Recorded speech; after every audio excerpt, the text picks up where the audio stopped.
simplicity the horizon.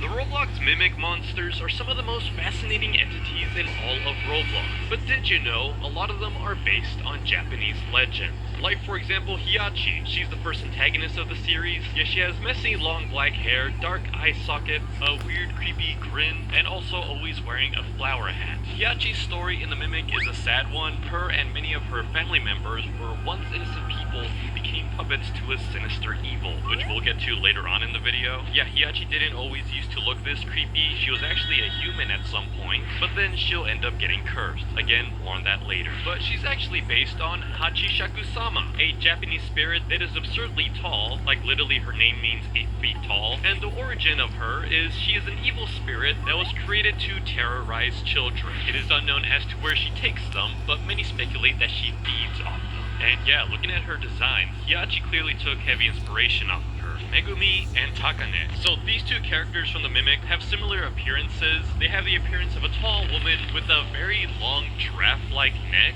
and in one of the chapters of the Mimic, you're supposed to copy this art style while she heavily judges you. Now, both of these Mimic entities are actually based off of the Roku which, yes, also have similar necks that can stretch out.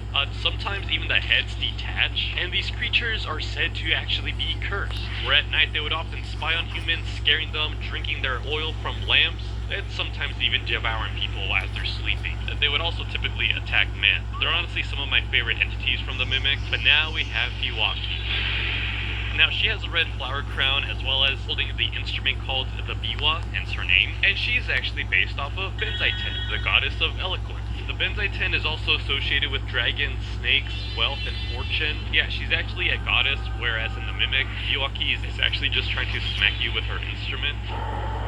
Kintoru. So she's one of the main antagonists in the Mimic. She's the one that actually cursed many of the Masashigi family into becoming her puppets. Yet Kintoru was created by an eldritch god to do his evil biddings, but then at some point she got sealed away. But that's when a young girl came along. That young girl was Hiyachi, and Kintoru promised Hiyachi eternal happiness if she were to release her from her prison. But the second Hiyachi released Kintoru from her prison, she cursed Hiyachi and the rest of her family, forcing them to take on other innocent souls. I honestly think she has one of the coolest designs in the game. She's dressed in all black, she's got long black claws, I kind of have a crush on her, and she's actually based off of the sisters from the movie Kubo and the Two Strings. Yet they're these villains from the film where they actually have a ton of similarities, and these sisters were actually inspired by Tomu Gozen, a real-life prominent warrior in feudal Japan, where many stated that she had a face claimed to be as beautiful as porcelain.